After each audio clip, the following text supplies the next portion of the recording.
श्री अकाल तख्त साहब कोई इमारत नहीं है, कोई बिल्डिंग नहीं है, सच्चा तो सच्चा संकल्प है। सिख पंथ की टक्कर जबर ते जुल्म नाल रही है, किसी मजहब नाल नहीं रही, किसी मनुख नाल नहीं रही। साडा जज्बा है तख्त दा कि असीं तख्तां वाले हां, गुरु ने सानू तख्तां वाले बनाया।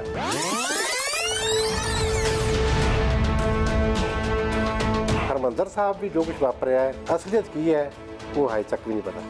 जवाहरलाल नेहरू ने अपनी सभी जीवनी च लिखी है कि मेरी लड़की इन्नी जिद्दी है, ਜਿਹੜੀ ਗੱਲ ਇੱਕ ਵਾਰੀ ਕਹਿ ਦੇ ਉਸ ਨੂੰ ਕਰਕੇ ਹਟ। ਦੋਨਾਂ ਤਾਕਤਾਂ ਨੂੰ ਫੇਰੋ ਕਰਨ ਵਾਸਤੇ ਇਸ ਤਰ੍ਹਾਂ ਦੇ ਸਕੰਡੇ ਵਰਤੇ ਕਿ ਇਹਨਾਂ ਨੂੰ ਖਿਡਾ ਦੇ। ਜੇਕਰ ਉਹ ਇਕੱਠੇ ਰਹਿੰਦੇ ਸੀ ਤਾਂ ਸ੍ਰੀ ਅਕਾਲ ਤਖਤ ਸਾਹਿਬ ਤੇ ਹਮਲਾ ਨਹੀਂ ਹੋ ਸਕਦਾ। ਇਹ ਗੁਰੂ ਦਾ ਤਖਤ ਹੈ, ਇੱਥੋਂ ਜਿਹੜਾ ਛੇਕਿਆ ਹੋਇਆ, ਇੱਥੋਂ ਸਜ਼ਾ ਜਿਹਨੂੰ ਮਿਲੀ ਉਹਨੇ ਸਜ਼ਾ ਸੰਸਾਰ ਵਿੱਚ ਭੋਗੀ ਆ।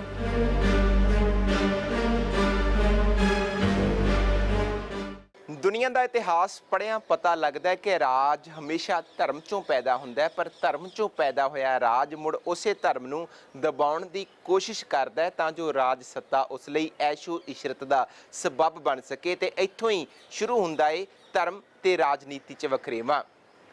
ਮੀਰੀ ਪੀਰੀ ਦੇ ਮਾਲਕ ਸਾਹਿਬ ਸ਼੍ਰੀ ਗੁਰੂ ਹਰਗੋਬਿੰਦ ਸਾਹਿਬ ਨੇ ਅਕਾਲ ਤਖਤ ਸਾਹਿਬ ਦੀ ਸਿਰਜਣਾ ਕੀਤੀ ਤਾਂ ਜੋ ਇਸ ਵਖਰੇਵੇਂ ਨੂੰ ਦੂਰ ਕੀਤਾ ਜਾ ਸਕੇ, ਧਰਮ ਤੇ ਰਾਜਨੀਤੀ ਆਪਸ ਦੇ ਵਿੱਚ ਜੁੜੇ ਰਹਿਣ।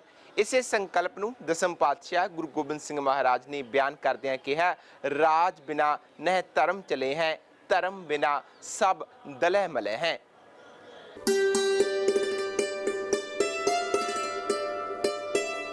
ਸ਼੍ਰੀ ਹਰਿਮੰਦਰ ਸਾਹਿਬ ਦੀ ਦਰਸ਼ਨੀ ਡਿਓੜੀ ਦੇ ਪੱਛਮ ਵਿੱਚ ਐਨ ਸਾਹਮਣੇ ਸ਼੍ਰੀ ਗੁਰੂ ਰਾਮਦਾਸ ਜੀ ਅਤੇ ਸ਼੍ਰੀ ਗੁਰੂ ਅਰਜਨ ਦੇਵ ਜੀ ਦੇ ਸਮੇਂ ਅੰਮ੍ਰਿਤਸਰ ਸਰੋਵਰ ਦੀ ਕਾਰ ਸੇਵਾ ਕਰਦਿਆਂ ਜੋ ਮਿੱਟੀ ਬਾਹਰ ਕੱਢੀ, ਉਸ ਨਾਲ ਇੱਕ ਕੱਚਾ ਥੜਾ ਬਣ ਗਿਆ।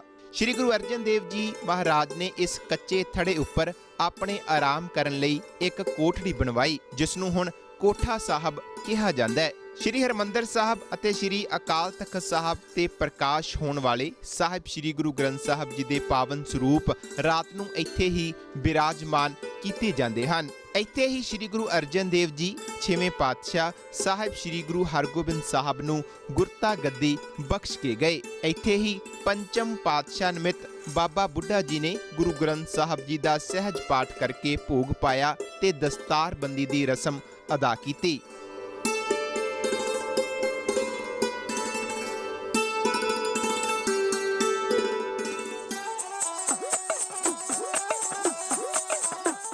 ਗੁਰੂ ਹਰਗੋਬਿੰਦ ਸਾਹਿਬ ਤਖਤ ਰਚਨਾ ਚਾਹੁੰਦੇ ਸਨ। ਬਾਬਾ ਬੁੱਢਾ ਜੀ ਅਤੇ ਭਾਈ ਗੁਰਦਾਸ ਜੀ ਦੇ ਨਾਲ ਸਲਾਹ ਕਰਕੇ ਨਿਯਤ ਸਮੇਂ ਹਾੜਵਦੀ ਪੰਚਮੀ ਵਾਲੇ ਦਿਨ ਸਾਹਿਬ ਸ਼੍ਰੀ ਗੁਰੂ ਹਰਗੋਬਿੰਦ ਸਾਹਿਬ ਗੁਰੂ ਕੇ ਮਹਿਲਾਂ ਤੋਂ ਚੱਲ ਕੇ ਬਾਬਾ ਬੁੱਢਾ ਜੀ ਤੇ ਭਾਈ ਗੁਰਦਾਸ ਜੀ ਸਮੇਤ ਸੱਚਖੰਡ ਸ਼੍ਰੀ ਹਰਿਮੰਦਰ ਸਾਹਿਬ ਅੰਦਰ ਜਾ ਨਮਸਕਾਰ ਕੀਤਾ, ਪਰਿਕਰਮਾ ਕੀਤੀਆਂ ਤੇ ਵਾਪਸ ਸ਼੍ਰੀ ਅਕਾਲ ਤਖਤ ਸਾਹਿਬ ਵਾਲੀ ਥਾਂ ਤੇ ਆ ਅਰਦਾਸ ਕੀਤੀ ਤੇ ਮੀਰੀ ਪੀਰੀ ਦੇ ਮਾਲਕ ਗੁਰੂ ਹਰਗੋਬਿੰਦ ਸਾਹਿਬ ਨੇ ਸ਼੍ਰੀ ਅਕਾਲ ਤਖਤ ਸਾਹਿਬ ਦੀ ਪਹਿਲੀ ਇੱਟ ਆਪਣੇ ਪਵਿੱਤਰ ਕਰ ਕਮਲਾਂ ਨਾਲ ਰੱਖੀ। ਇਹ ਤਖਤ ਇੱਕ ਪੱਕੇ ਥੜੇ ਦੇ ਰੂਪ 'ਚ ਉਸਾਰਿਆ ਗਿਆ। ਗੁਰੂ ਸਾਹਿਬ ਦੇ ਕਰ ਕਮਲਾਂ ਦੁਆਰਾ ਰੱਖੀ ਨੀਂਹ ਦੀ ਪਹਿਲੀ ਇੱਟ ਤੋਂ ਬਾਅਦ ਕਿਸੇ ਰਾਜ ਨੇ ਹੱਥ ਨਹੀਂ ਲਾਇਆ ਤੇ ਬਾਕੀ ਸਾਰਾ ਕੰਮ ਸਿਰਫ ਤੇ ਸਿਰਫ ਬਾਬਾ ਬੁੱਢਾ ਜੀ ਤੇ ਭਾਈ ਗੁਰਦਾਸ ਜੀ ਨੇ ਹੀ ਸੰਪੂਰਨ ਕੀਤਾ। ਸ੍ਰੀ ਗੁਰੂ ਹਰਗੋਬਿੰਦ ਸਾਹਿਬ ਸੱਚੇ ਪਾਤਸ਼ਾਹ ਨੇ ਇਸ ਮਹਾਨ ਤਖਤ ਦੀ ਸਿਰਜਣਾ ਦੇ ਵਕਤ ਸਮੁੱਚੇ ਸਿੱਖ ਸੰਗਤ ਨੂੰ ਇਹ ਆਵਾਜ਼ ਮਾਰੀ ਕਿ ਹੁਣ ਵਕਤ ਆ ਗਿਆ ਕਿ ਅਸੀਂ ਜ਼ੁਲਮ ਦੇ ਖਿਲਾਫ ਮੈਦਾਨ ਦੇ ਵਿੱਚ ਉਤਰੀਏ ਤੇ ਜ਼ੁਲਮ ਦਾ ਖਾਤਮਾ ਕਰੀਏ। ਸਿੱਖਾਂ ਨੂੰ ਧਾਰਮਿਕ ਤੌਰ ਤੇ ਮਜ਼ਬੂਤ ਕਰਨ ਦੇ ਨਾਲ ਸਮਾਜਿਕ, ਆਰਥਿਕ, ਰਾਜਨੀਤਿਕ ਤੌਰ ਤੇ ਮਜ਼ਬੂਤ ਕਰਨ ਦੇ ਲਈ ਸ੍ਰੀ ਗੁਰੂ ਹਰਗੋਬਿੰਦ ਸਾਹਿਬ ਸੱਚੇ ਪਾਤਸ਼ਾਹ ਨੇ ਸ੍ਰੀ ਅਕਾਲ ਤਖਤ ਸਾਹਿਬ ਦੀ ਸਿਰਜਣਾ ਕਰਕੇ ਆਪ ਤਖਤ ਦੇ ਉੱਤੇ ਸੁਭਾਈਮਾਨ ਹੋਏ। ਉਦੋਂ ਤੋਂ ਲੈ ਕੇ ਅੱਜ ਤੱਕ ਸ੍ਰੀ ਅਕਾਲ ਤਖਤ ਸਾਹਿਬ ਸਿੱਖਾਂ ਦੀ ਹਰ ਖੇਤਰ ਦੇ ਵਿੱਚ ਅਗਵਾਈ ਜਿਹੜਾ ਹੈ ਉਹ ਕਰਦਾ ਆ ਰਿਹਾ ਹੈ। ਅਗਵਾਈ ਕਰ ਦੁਨੀਆ ਵਿੱਚ ਬਹੁਤ ਸਾਰੇ ਤਖਤ ਫਸਲਾਂ ਵਾਂਗੂ ਹੀ ਉੱਗੇ ਤੇ ਫਸਲਾਂ ਵਾਂਗਣ ਹੀ ਕੱਟੇ ਗਏ, ਪਰ ਕੇਵਲ ਇਹ 6ਵੇਂ ਪਾਤਸ਼ਾਹ ਜੀ ਦਾ ਇਹ ਮਹਾਨ ਤਖਤ ਹੈ ਜਿਹੜਾ ਯੁਗਾਂ ਜਗੰਤਰਾਂ ਤੱਕ ਸਦੀਵ ਕਾਲ ਅਟਲ ਹੈ, ਅਟਲ ਰਹੇਗਾ, ਕਿਉਂਕਿ ਇਹ ਗੁਰੂ ਦੀ ਬਖਸ਼ਿਸ਼ ਦੇ ਨਾਲ ਹੋਂਦ ਵਿੱਚ ਆਇਆ ਔਰ ਨਿਰਮਲ ਪੰਥ ਦੇ ਵਾਰਸਾਂ ਨੂੰ ਤਖਤਾਂ ਵਾਲੇ ਬਣਾਇਆ ਔਰ ਇਹ ਤਖਤ ਦਾ ਸਵੈਮਾਨ ਹੋਂਦ ਹੀ ਸਾਡਾ, ਜਿੱਥੇ ਸਾਡੀ ਫਿਲਾਸਫੀ ਹੈ, ਸਾਡੀ ਗੁਰਬਾਣੀ ਹੈ, ਸਾਡਾ ਇਤਿਹਾਸ ਹੈ, ਸਾਡਾ ਸਮੁੱਚਾ ਵਜੂਦ ਹੈ, ਉਹਦੇ ਵਿੱਚ ਅਕਾਲ ਤਖਤ ਸਾਹਿਬ ਦੀ ਹੋਂਦ, ਇਹਦੀ ਸਥਾਪਨਾ ਸਾਡੇ ਜਿਹੜਾ ਸਿੱਖ ਪੰਥ, ਨਿਰਮਲ ਪੰਥ, ਤੀਸਰ ਪੰਥ, ਗੁਰੂ ਪੰਥ ਦਾ ਇੱਕ ਨਿਆਰਾ ਵਜੂਦ ਔਰ ਫੈਸਲੇ ਲੈਣ ਦੀ ਸ਼ਕਤੀ ਦਾ ਪ੍ਰਤੀਕ ਹੈ। ਸ਼੍ਰੀ ਹਰਿਮੰਦਰ ਸਾਹਿਬ ਦੇ ਸਤਿਕਾਰ ਨੂੰ ਮੁੱਖ ਰੱਖਦਿਆਂ ਸਾਹਿਬ ਸ਼੍ਰੀ ਗੁਰੂ ਹਰਗੋਬਿੰਦ ਸਾਹਿਬ ਨੇ ਸ਼੍ਰੀ ਅਕਾਲ ਤਖਤ ਸਾਹਿਬ ਦਾ ਰੁਖ ਥੋੜਾ ਜਿਹਾ ਉੱਤਰ ਦਿਸ਼ਾ ਵੱਲ ਨੂੰ ਰੱਖਿਆ, ਜਦਕਿ ਕੋਠਾ ਸਾਹਿਬ ਦਾ ਰੁਖ ਸਿੱਧਾ ਸ਼੍ਰੀ ਹਰਿਮੰਦਰ ਸਾਹਿਬ ਵੱਲ ਨੂੰ ਹੈ। ਥੜੇ ਦਾ ਆਕਾਰ 4 ਫੁੱਟ ਲੰਬਾ, 8 ਫੁੱਟ ਚੌੜਾ, 7 ਫੁੱਟ ਉੱਚਾ ਹੈ। ਇਸ ਥੜੇ ਦਾ ਨਾਮ ਸਤਿਗੁਰਾਂ ਨੇ ਆਪਣੇ ਮੁਖ ਤੋਂ ਸ਼੍ਰੀ ਅਕਾਲ ਤਖਤ ਸਾਹਿਬ ਰੱਖਿਆ। ਜਿਵੇਂ ਪਹਿਲਾਂ ਇਹ ਅਕਾਲ ਬੁੰਗਾ ਹੈ ਹਨਾ, ਜਦੋਂ ਗੁਰੂ ਕਾਲ ਵਿੱਚ ਸਥਾਪਿਤ ਹੁੰਦਾ ਹੈ ਤੇ ਬਣਾਇਆ ਤਾਂ ਤਖਤ ਹੈ, ਤੇ ਕਿਉਂਕਿ ਸਾਡੀ ਵਾਰ ਵਿੱਚ ਆਉਂਦਾ ਸੱਚਾ ਤਖਤ ਸੁਹਾਇਓ ਸ੍ਰੀ ਗੁਰੂ ਪਾਇਕ ਹੈ ਹਨਾ। ਉਹ ਤਖਤ ਦੀ ਸੰਬੋਧਨਕ ਸ਼ੈਲੀ ਜਿਹੜੀ ਆ ਸਮਕਾਲੀ ਲਿਖਤਾਂ ਵਿੱਚ, ਕਿਉਂਕਿ ਵਾਰ ਪਰੰਪਰਾ ਵਿੱਚ ਪਹਿਲੇ ਦਿਨ ਤੋਂ ਤਖਤ ਸ਼ਬਦ ਹੀ ਆਇਆ, ਨੱਥੇ ਬਦੁੱਲੇ ਦੀ ਵਾਰ ਵਿੱਚ, ਲਿਖਤਾਂ ਵਿੱਚ ਅਕਾਲ ਬੁੰਗਾ ਵੀ ਰਿਹਾ। ਪਹਿਲਾਂ ਆਪਾਂ ਮੁੱਖ ਸੇਵਾਦਾਰ ਵੀ ਕਹਿੰਦੇ ਰਹੇ ਹਾਂ, ਜਿਹੜਾ ਉੱਥੇ ਧੂਪ ਵੱਟੀ ਕਰਕੇ ਉਸ ਥਾਂ ਦੀ ਮਰਿਆਦਾ ਨੂੰ ਸਮਝਦਾ ਸੀ। ਫਿਰ ਉਹ ਸਿੰਘ ਸਾਹਿਬ ਦਾ ਖਿਤਾਬ ਦਿੱਤਾ ਗਿਆ, ਜਾਂ ਜਥੇਦਾਰ, ਜਿਹੜਾ ਜਥੇ ਦਾ ਆਗੂ ਹੈ। ਸ੍ਰੀ ਅਕਾਲ ਤਖਤ ਸਾਹਿਬ ਕੋਈ ਇਮਾਰਤ ਨਹੀਂ ਹੈ, ਕੋਈ ਬਿਲਡਿੰਗ ਨਹੀਂ ਹੈ। ਇਹ ਇੱਕ ਸੰਕਲਪ ਹੈ, ਸੱਚਾ ਤੇ ਸੁੱਚਾ ਸੰਕਲਪ ਹੈ। ਸਾਡੀ ਅੱਜ ਵਿਡੰਬਨਾ ਕੀ ਹੈ? ਸਾਡੀ ਵਿਡੰਬਨਾ ਇਹ ਹੈ ਕਿ ਅਸੀਂ ਸਿੱਖੀ ਨਾਲ ਜੁੜੇ ਵੀ ਰਹਿਣਾ ਚਾਹੁੰਦੇ ਹਾਂ ਤੇ ਸਿੱਖੀ ਦੀਆਂ ਜਿਹੜੀਆਂ ਮਨੌਤਾਂ ਨੇ ਉਹਨਾਂ ਨੂੰ ਅਸੀਂ ਪ੍ਰਵਾਨ ਕਰਨ ਤੋਂ ਵੀ ਹਿਚਕਚਾਉਂਦੇ ਹਾਂ। ਅੱਜ ਜ਼ਰੂਰਤ ਹੈ ਕਿ ਸ੍ਰੀ ਅਕਾਲ ਤਖਤ ਸਾਹਿਬ ਦੇ ਸੰਕਲਪ ਨੂੰ ਸਮਝਣ ਦਾ ਯਤਨ ਕਰੀਏ। ਉਹਨਾਂ ਲੋਕਾਂ ਦੇ ਬਹਿਕਾਵੇ ਦੇ ਵਿੱਚ ਨਾ ਆਈਏ ਜਿਹੜੇ ਇਹਨੂੰ ਗੁਰਦੁਆਰਾ ਜਾਂ ਇੱਕ ਆਮ ਬਿਲਡਿੰਗ ਪ੍ਰਚਾਰਨ ਦੇ ਵਿੱਚ ਲੱਗੇ ਹੋਏ ਨੇ। ਇਹ ਸ੍ਰੀ ਅਕਾਲ ਤਖਤ ਸਾਹਿਬ ਸਿੱਖਾਂ ਦਾ ਸੁਪਰੀਮ, ਸਿੱਖਾਂ ਦਾ ਸਰਮੌਰ ਜਿਹੜਾ ਹੈ ਉਹ ਤਖਤ ਹੈ ਔਰ ਇਹ ਹਮੇਸ਼ਾ ਹੀ ਸਿੱਖ ਪੰਥ ਦੀ ਗੁਰਮਤਿ ਸਿਧਾਂਤਾਂ ਦੀ ਰੌਸ਼ਨੀ ਦੇ ਵਿੱਚ ਅਗਵਾਈ ਕਰਦਾ ਆਇਆ ਹੈ ਤੇ ਅਗਵਾਈ ਕਰਦਾ ਰਹੇਗਾ। ਸਤਿਗੁਰਾਂ ਨੇ ਦੇਸ਼ ਪ੍ਰਦੇਸ਼ ਦੀਆਂ ਸੰਗਤਾਂ ਨੂੰ ਲਿਖ ਕੇ ਭੇਜਿਆ ਕਿ ਸੋਨੇ ਚਾਂਦੀ ਦੇ ਗਹਿਣਿਆਂ ਤੇ ਕੀਮਤੀ ਕੱਪੜਿਆਂ ਦੀ ਥਾਂ ਚੰਗੇ ਸ਼ਸਤਰਾਂ ਤੇ ਘੋੜਿਆਂ ਦੀ ਭੇਟਾ ਲੈ ਕੇ ਆਉਣ। 26 ਹਾੜ ਸੁਦੀ 10ਵੀਂ ਦਿਨ ਐਤਵਾਰ ਜਦੋਂ ਸ਼੍ਰੀ ਅਕਾਲ ਤਖਤ ਸਾਹਿਬ ਉੱਪਰ ਸਤਿਗੁਰਾਂ ਦੇ ਬੈਠਣ ਲਈ ਬਾਦਸ਼ਾਹਾਂ ਵਰਗਾ ਸ਼ਾਹੀ ਸਿੰਘਾਸਣ ਸਜਾਇਆ ਗਿਆ। ਸਤਿਗੁਰਾਂ ਨੇ ਬਹੁਤ ਸੁੰਦਰ ਕੀਮਤੀ ਪੀਲੀ ਪੋਸ਼ਾਕ ਪਹਿਨੀ ਹੋਈ ਸੀ। ਸੀਸ ਤੇ ਸੁੰਦਰ ਦਸਤਾਰ ਉੱਪਰ ਕਲਗੀ ਸਜਾਈ ਹੋਈ ਸੀ। ਬਾਹਾਂ ਵਿੱਚ ਅੰਗਦ ਸੋਭ ਰਹੇ ਸਨ। ਗੁਰੂ ਸਾਹਿਬ ਦੇ ਹੁਕਮ ਅਨੁਸਾਰ ਬਾਬਾ ਬੁੱਢਾ ਜੀ ਨੇ ਦੋਹੀਂ ਪਾਸੀ 2 ਸ੍ਰੀ ਸਾਹਿਬ ਸਤਿਗੁਰਾਂ ਨੂੰ ਪਹਿਨਾਏ। ਮੁਖੀ ਸਿੱਖਾਂ ਤੇ ਸੰਗਤਾਂ ਨੇ 2 ਤਲਵਾਰਾਂ ਪਹਿਨਣ ਦਾ ਕਾਰਨ ਪੁੱਛਿਆ ਤਾਂ ਹਜ਼ੂਰ ਨੇ ਫਰਮਾਇਆ, ਇੱਕ ਤੇ ਲੈ ਮੀਰਨ ਕੀ ਮੀਰੀ, ਦੂਸਰ ਤੇ ਪੀਰਨ ਕੀ ਪੀਰੀ। ਮੀਰੀ ਪੀਰੀ ਦੋਨੋਂ ਧਰੈ, ਬਚੈ ਸ਼ਰਨ ਨਤ ਜੁਗ ਪ੍ਰਹਰੈ। ਜਿਹੜਾ ਪੀਰੀ ਤੇ ਮੀਰੀ, ਸਾਡੀਆਂ ਪੁਰਾਣੀਆਂ ਲਿਖਤਾਂ ਵਿੱਚ ਪਹਿਲਾਂ ਪੀਰੀ ਆਉਂਦਾ, ਪੀਰੀ ਭਗਤੀ, ਮੀਰੀ ਸ਼ਕਤੀ, ਕਿਉਂਕਿ ਗੁਰੂ ਘਰ ਵਿੱਚ ਨਿਰਮਲ ਪੰਥ ਵਿੱਚ ਪਹਿਲਾਂ ਭਗਤੀ ਆਈ, ਭਗਤੀ ਨਾਲ ਸ਼ਕਤੀ ਦਾ ਸੁਮੇਲ ਹੋਇਆ। ਜਿਵੇਂ ਸੰਤ ਸਿਪਾਹੀ, ਇਵੇਂ ਪੀਰੀ ਤੇ ਮੀਰੀ। ਇਹ ਪੀਰੀ ਤੇ ਮੀਰੀ ਦਾ ਜਿਹੜਾ ਸੁਮੇਲ ਹੈ, ਜਿਹੜਾ ਗੁਰੂ ਨੇ ਬਖਸ਼ਿਸ਼ ਕੀਤੀ ਹੈ, ਇਹ ਜਿਹੜਾ ਸੰਯੋਗ ਆ ਸੰਤ ਤੇ ਸਿਪਾਹੀ ਦਾ, ਇਹ ਸਾਨੂੰ ਇਹਨਾਂ ਦੋਨਾਂ ਸਥਾਨਾਂ ਦਾ ਜਦ ਤੱਕ ਇਹ ਸੰਸਾਰ ਹੈ ਤੇ ਇਹ ਸਥਾਨ ਤੇ ਝੰਡੇ ਝੂਲਦੇ ਹੈ ਤੇ ਕੌਮ ਨੂੰ ਕਦੀ ਖਤਰਾ ਵੀ ਕਦੀ ਮਹਿਸੂਸ ਨਹੀਂ ਹੋਇਆ। ਪਰ ਇਹਦੇ ਤੇ ਸਵੈਮਾਨ ਰਹਿਣਾ ਜ਼ਰੂਰੀ ਹੈ ਹਰ ਇੱਕ ਦਾ। ਔਰ ਲੰਬਾ ਸਮਾਂ ਸ੍ਰੀ ਗੁਰੂ ਹਰਗੋਬਿੰਦ ਸਾਹਿਬ ਸੱਚੇ ਪਾਤਸ਼ਾਹ ਨੇ ਇਸ ਤਖਤ ਤੇ ਸਬਾਈਮਾਨ ਹੋ ਕੇ ਸਿੱਖਾਂ ਨੂੰ ਐਸਾ ਮਜ਼ਬੂਤ ਕੀਤਾ ਕਿ ਸਤਿਗੁਰਾਂ ਦੀ ਅਗਵਾਈ ਦੇ ਵਿੱਚ 4 ਯੁੱਧ ਸਿੱਖਾਂ ਨੇ ਉਸ ਵਕਤ ਦੇ ਮੁਗਲ ਸਾਮਰਾਜ ਦੇ ਨਾਲ ਲੜੇ, ਜਿਹੜਾ ਬਹੁਤ ਸ਼ਕਤੀਸ਼ਾਲੀ ਸਾਮਰਾਜ ਸੀ, ਤੇ ਚਾਰੇ ਦੇ ਚਾਰੇ ਜਿਹੜੇ ਹੈ ਉਹ ਜਿੱਤੇ ਵੀ। ਚਾਰੇ ਦੇ ਚਾਰਾਂ ਦੇ ਵਿੱਚ ਫਤਿਹ ਵੀ ਸਿੱਖਾਂ ਨੇ ਗੁਰੂ ਹਰਗੋਬਿੰਦ ਸਾਹਿਬ ਜੀ ਦੀ ਅਗਵਾਈ ਦੇ ਵਿੱਚ ਪ੍ਰਾਪਤ ਕੀਤੀ। ਉਦੋਂ ਤੋਂ ਲੈ ਕੇ ਅੱਜ ਤੱਕ ਸ੍ਰੀ ਅਕਾਲ ਤਖਤ ਸਾਹਿਬ ਸਿੱਖਾਂ ਦੀ ਧਾਰਮਿਕ, ਸਮਾਜਿਕ, ਰਾਜਨੀਤਿਕ ਤੇ ਆਰਥਿਕ ਖੇਤਰ ਦੇ ਵਿੱਚ ਅਗਵਾਈ ਜਿਹੜਾ ਹੈ ਉਹ ਦਿੰਦਾ ਆ ਰਿਹਾ। ਸੋ ਇਸ ਤਰ੍ਹਾਂ ਇਹ 4 ਸਮਾਗਮ ਹੋਏ, ਜਿਨ੍ਹਾਂ 'ਚ ਪਹਿਲਾ ਗੁਰਿਆਈ ਗੱਦੀ, ਦੂਜਾ ਦਸਤਾਰਬੰਦੀ, ਤੀਜਾ ਅਕਾਲ ਤਖਤ ਸਾਹਿਬ ਦਾ ਨੀਂਹ ਪੱਥਰ ਤੇ ਚੌਥਾ ਗੁਰੂ ਸਾਹਿਬ ਦੀ ਤਖਤ ਨਸ਼ੀਨੀ। ਸ਼੍ਰੀ ਅਕਾਲ ਤਖਤ ਸਾਹਿਬ ਸਾਹਮਣੇ ਦੋ ਕੇਸਰੀ ਨਿਸ਼ਾਨ ਮੀਰੀ ਤੇ ਪੀਰੀ ਦਾ ਪ੍ਰਤੀਕ ਹਨ, ਜੋ ਦਰਸਾਉਂਦੇ ਹਨ ਕਿ ਦੋਵੇਂ ਸ਼ਕਤੀਆਂ ਕਿਸੇ ਦੇ ਅਧੀਨ ਨਹੀਂ। ਇੱਥੇ ਗੂੰਜਦਾ ਨਗਾਰਾ ਅਕਾਲ ਤਖਤ ਸਾਹਿਬ ਦੀ ਆਜ਼ਾਦੀ ਦਾ ਪ੍ਰਤੀਕ ਹੈ। ਨਵੇਂ ਪਾਤਸ਼ਾਹ ਸਾਹਿਬ ਸ੍ਰੀ ਗੁਰੂ ਤੇਗ ਬਹਾਦਰ ਜੀ ਦੀ ਸ਼ਹਾਦਤ ਤੋਂ ਬਾਅਦ ਦਸਮ ਪਾਤਸ਼ਾਹ ਸਾਹਿਬ ਸ੍ਰੀ ਗੁਰੂ ਗੋਬਿੰਦ ਸਿੰਘ ਮਹਾਰਾਜ ਨੇ ਇਸ ਲਹਿਰ ਨੂੰ ਖਾਲਸਾ ਪੰਥ ਦੀ ਸਾਜਨਾ ਕਰਕੇ ਪ੍ਰਚੰਡ ਕੀਤਾ। ਸ਼੍ਰੀ ਅਕਾਲ ਤਖਤ ਸਾਹਿਬ ਦੀ ਉਸਾਰੀ 1606 ਈਸਵੀ ਚ ਸ਼ੁਰੂ ਹੋਈ ਤੇ ਸੰਪੂਰਨਤਾ 1609 ਈਸਵੀ ਚ ਹੋਈ। ਇਤਿਹਾਸ ਅਨੁਸਾਰ 1831 ਬਿਕਰਮੀ ਤੱਕ ਇੱਥੇ ਕੇਵਲ ਇੱਕ ਥੜਾ ਹੀ ਸੀ। ਇਤਿਹਾਸ ਦੱਸਦਾ ਹੈ ਕਿ 1608 ਤੋਂ 1628 ਤੱਕ ਗੁਰੂ ਹਰਗੋਬਿੰਦ ਸਾਹਿਬ ਇੱਥੇ ਹੀ ਦਰਬਾਰ ਲਗਾਉਂਦੇ। ਸ਼ਾਹਜਹਾਂ ਦੇ ਸਮੇਂ ਫੌਜੀ ਚੜ੍ਹਾਈ ਹੋਣ ਤੇ ਗੁਰੂ ਸਾਹਿਬ ਕੀਰਤਪੁਰ ਸਾਹਿਬ ਪਹੁੰਚੇ ਤਾਂ ਇੱਧਰ ਅਕਾਲ ਤਖਤ ਸਾਹਿਬ ਤੇ ਪ੍ਰਿਥੀ ਚੰਦ ਦਾ ਪੁੱਤਰ ਮਿਹਰਬਾਨ ਕਾਬਜ਼ ਹੋ ਗਿਆ। ਸਨ 1696 ਚ ਮਿਹਰਬਾਨ ਦੇ ਪੁੱਤਰ ਹਰਜੀ ਦਾ ਦੇਹਾਂਤ ਹੋਣ ਤੋਂ ਬਾਅਦ ਅਕਾਲ ਤਖਤ ਸਾਹਿਬ ਦਾ ਪ੍ਰਬੰਧ ਵਿਗੜ ਗਿਆ।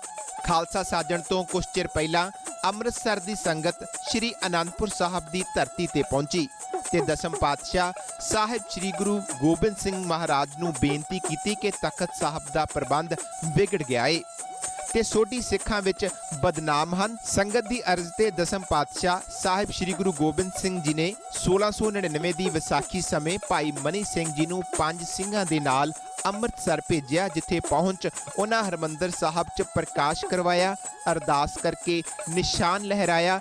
ਇਸ ਤਰ੍ਹਾਂ ਭਾਈ ਮਨੀ ਸਿੰਘ ਨੇ ਸੋਢੀਆਂ ਦੀ ਰੀਤ ਨੂੰ ਬਿਲਕੁਲ ਹੀ ਬਦਲ ਦਿੱਤਾ।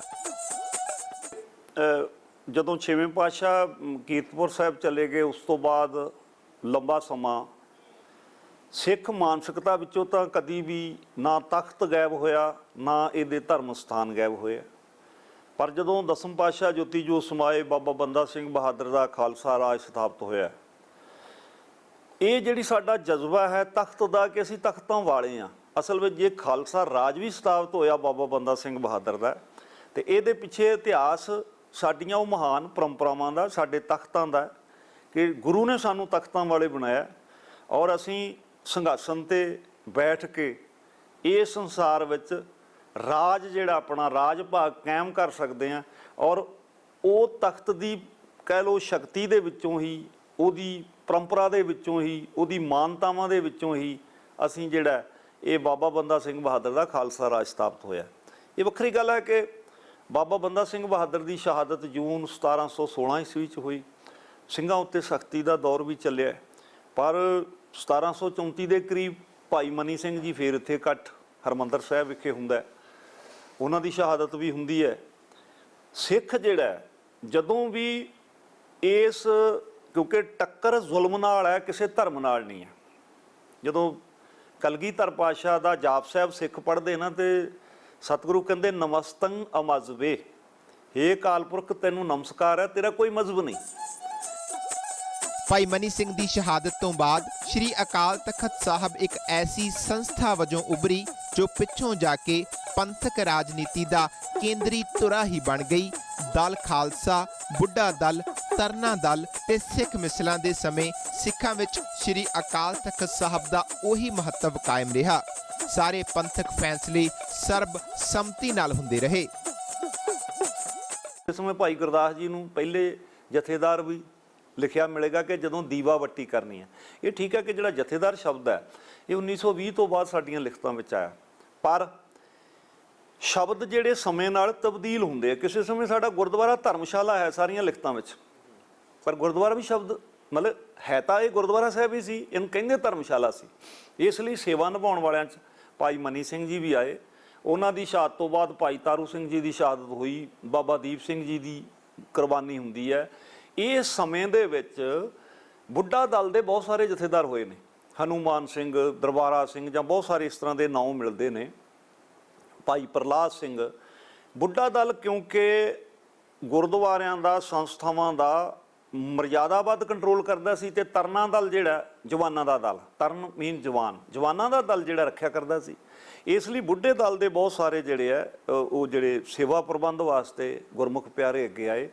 ਪਰ ਜਿਹੜਾ ਸਾਡਾ ਅਕਾਲ ਤਖਤ ਸਾਹਿਬ ਸੀਗਾ, ਇਹਦੇ ਉੱਤੇ ਸਮੇਂ-ਸਮੇਂ ਇਕੱਠ ਹੁੰਦੇ ਰਹੇ। ਭਾਵੇਂ ਉਹ ਮਿਸਲਾਂ ਦੇ ਸਮੇਂ ਸਾਡੀਆਂ ਮਿਸਲਾਂ ਸਥਾਪਿਤ ਹੋਈਆਂ, ਤਾਂ ਤਦ ਵੀ ਸਾਡਾ ਕੇਂਦਰੀ ਸਥਾਨ ਅਕਾਲ ਤਖਤ ਸਾਹਿਬ ਰਿਹਾ। ਸਰਦਾਰ ਕਪੂਰ ਸਿੰਘ ਨੇ ਬੜਾ ਹੀ ਇੱਕ ਖੂਬਸੂਰਤ ਸ੍ਰੀ ਅਕਾਲ ਤਖਤ ਸਾਹਿਬ ਬਾਰੇ ਲਿਖਿਆ ਹੈ ਕਿ 18ਵੀਂ ਸਦੀ ਦੇ ਵਿੱਚ ਸਿੱਖ ਜਿਹੜੇ ਸੀ ਇਲਾਕੇ ਮਲਦੇ ਸੀ ਤੇ ਮੱਲੇ ਹੋਏ ਇਲਾਕਿਆਂ ਦੀ ਜਿਹੜੀ ਜਾਣਕਾਰੀ ਹੈ ਉਹ ਸ੍ਰੀ ਅਕਾਲ ਤਖਤ ਸਾਹਿਬ ਦੇ ਉੱਤੇ ਇੱਕ ਮਿਸਲ ਦੇ ਰੂਪ ਦੇ ਵਿੱਚ ਰੱਖਦੇ ਸੀ। ਮਤਲਬ ਸਿੱਖਾਂ ਤੋਂ ਸ੍ਰੀ ਅਕਾਲ ਤਖਤ ਸਾਹਿਬ ਜਿਹੜਾ ਹੈ, ਸ੍ਰੀ ਅਕਾਲ ਤਖਤ ਸਾਹਿਬ ਤੋਂ ਸਿੱਖਾਂ ਦੇ ਅੰਦਰ ਕੋਈ ਓਹਲਾ ਨਹੀਂ ਸੀ ਰੱਖਿਆ ਜਾਂਦਾ।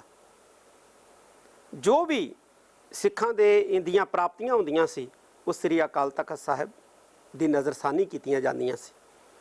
18ਵੀਂ ਸਦੀ ਦੇ ਵਿੱਚ ਜਿਹੜੇ ਸਿੱਖਾਂ ਨੇ ਰਾਜ ਪ੍ਰਾਪਤ ਕੀਤੇ, ਚਾਹੇ ਛੋਟੇ ਛੋਟੇ ਮਿਸਲਾਂ ਦੇ ਰੂਪ ਦੇ ਵਿੱਚ ਰਾਜ ਪ੍ਰਾਪਤ ਕੀਤੇ, ਉਹਨਾਂ ਦੀਆਂ ਮਿਸਲਾਂ ਨੂੰ ਸਰਦਾਰ ਕਪੂਰ ਸਿੰਘ ਜੀ ਦੇ ਮੁਤਾਬਕ ਸ੍ਰੀ ਅਕਾਲ ਤਖਤ ਸਾਹਿਬ ਜੀ ਦੇ ਉੱਤੇ ਰੱਖਿਆ ਜਾਂਦਾ ਸੀ। ਸ਼ਾਇਦ ਇਸੇ ਕਰਕੇ ਹੀ ਉਹਨਾਂ ਨੂੰ ਮਿਸਲਾਂ ਕਿਹਾ ਜਾਂਦਾ ਸੀ, ਕਿਉਂਕਿ ਉਹ ਮਿਸਲ ਜਿਹੜੀ ਹੈ ਸ੍ਰੀ ਅਕਾਲ ਤਖਤ ਸਾਹਿਬ ਤੇ ਆਪਣੇ ਅਧਿਕਾਰਤ ਖੇਤਰ ਦੀ ਜਿਹੜੀ ਹੈ ਉਹ ਸੰਭਾਲ ਕੇ ਰੱਖਦੇ ਸਨ। ਅੱਜ ਵੀ ਜ਼ਰੂਰਤ ਹੈ ਕਿ ਸਿੱਖ ਆਪਣੀਆਂ ਪ੍ਰਾਪਤੀਆਂ ਦਾ ਜਿਹੜਾ ਉਹ ਪ੍ਰਾਪਤੀਆਂ ਕਰਦੇ ਨੇ ਉਹਦਾ ਓਹਲਾ ਸ੍ਰੀ ਅਕਾਲ ਤਖਤ ਸਾਹਿਬ ਤੋਂ ਨਾ ਰੱਖਣ। ਸ੍ਰੀ ਅਕਾਲ ਤਖਤ ਸਾਹਿਬ ਹਮੇਸ਼ਾ ਹੀ ਸਿੱਖਾਂ ਦਾ ਮਾਣ ਹੈ, ਸਿੱਖਾਂ ਦੀ ਸ਼ਾਨ ਹੈ, ਔਰ ਇਹਨੇ ਯੁਗਾਂ ਯੁਗਾਂ ਤੱਕ ਸਿੱਖਾਂ ਦਾ ਮਾਣ ਤੇ ਸ਼ਾਨ ਜਿਹੜਾ ਹੈ ਉਹ ਰਹਿਣਾ ਹੈ। ਸਿੱਖ ਇਤਿਹਾਸ 'ਚ ਗੁਰੂ ਹਰਗੋਬਿੰਦ ਸਾਹਿਬ ਨੇ ਅਕਾਲ ਤਖਤ ਸਾਹਿਬ ਤੇ ਪਹਿਲੀ ਵਾਰ ਸ਼ਸਤਰ ਪਹਿਨੇ, ਜਿਸ ਅਸਥਾਨ ਤੇ ਸੱਜ ਕੇ ਮੀਰੀ ਪੀਰੀ ਦੀਆਂ ਦੋਵੇਂ ਤਲਵਾਰਾਂ ਪਹਿਨੀਆਂ। ਅੱਜ ਉਸ ਜਗ੍ਹਾ ਸੁਨਹਿਰੀ ਬੰਗਲਾ ਬਣਿਆ ਹੋਇਆ ਏ। ਇੱਥੇ ਸ਼ਸਤਰਾਂ ਦਾ ਪ੍ਰਦਰਸ਼ਨ ਜਾਂ ਦਰਸ਼ਨ ਕਰਾਉਣੇ, ਮੈਂ ਕਈ ਵਾਰੀ ਕਹਿੰਦਾ ਜਦੋਂ ਅਕਾਲ ਤਖਤ ਸਾਹਿਬ ਉੱਤੇ ਬਾਬਾ ਦੀਪ ਸਿੰਘ ਜੀ ਦਾ ਸ਼ਸਤਰ ਜਾਂ ਕਿਸੇ ਸਤਿਗੁਰਾਂ ਦਾ ਸੰਬੰਧਿਤ ਸ਼ਸਤਰ ਦੇਖ ਕੇ ਵਿਆਖਿਆ ਕਰਤੀ ਜਾਂਦੀ ਹੈ, ਸੰਗਤ ਬੇਮੁਹਾਰੇ ਜਕਾਰੇ ਗਜਾਉਂਦੀ ਹੈ। ਇਹ ਇੱਕ ਭਾਵਕ ਅਟੈਚਮੈਂਟ ਹੈ ਔਰ ਚੰਗੀ ਗੱਲ ਹੈ। ਜਿਹਦੇ ਹਿਰਦਿਆਂ ਵਿੱਚ ਇਹ ਸਾਂਝ ਜਿਉਂਦੀ ਹੈ, ਉਸ ਕੌਮ ਦੀ ਮਰਜ਼ਾਦਾ ਨੂੰ, ਉਹਦੀ ਹੋਂਦ ਨੂੰ ਕੋਈ ਖਤਮ ਨਹੀਂ ਕਰ ਸਕਦਾ। ਇਸ ਲਈ ਜਦੋਂ ਵੀ ਅਟੈਕ ਹੋਇਆ, ਹਮਲਾ ਹੋਇਆ ਵਿਰੋਧੀ ਵੱਲੋਂ, ਉਹਨੇ ਸਾਡੇ ਕੇਂਦਰੀ ਸਥਾਨ ਤੇ ਹਰਿਮੰਦਰ ਸਾਹਿਬ ਤੇ ਕੀਤਾ ਔਰ ਅਕਾਲ ਤਖਤ ਸਾਹਿਬ ਤੇ ਕੀਤਾ। ਸ਼੍ਰੀ ਅਕਾਲ ਤਖਤ ਸਾਹਿਬ ਦੇ ਪਿਛਲੇ ਪਾਸੇ ਬਾਹਰਵਾਰ ਇੱਕ ਖੂਹ ਲਗਵਾਇਆ ਗਿਆ, ਜਿਸ ਦਾ ਨਾਮ ਅਕਾਲ ਸਰ ਰੱਖਿਆ। ਇਸ ਖੂਹ ਦੇ ਜਲ ਨਾਲ ਅਕਾਲ ਤਖਤ ਸਾਹਿਬ ਦਾ ਇਸ਼ਨਾਨ ਕਰਵਾਇਆ ਜਾਂਦਾ ਰਿਹਾ ਤੇ ਹੁਣ ਇਸ ਨੂੰ ਅੰਦਰਵਾਰ ਕਰ ਦਿੱਤਾ ਗਿਆ ਹੈ।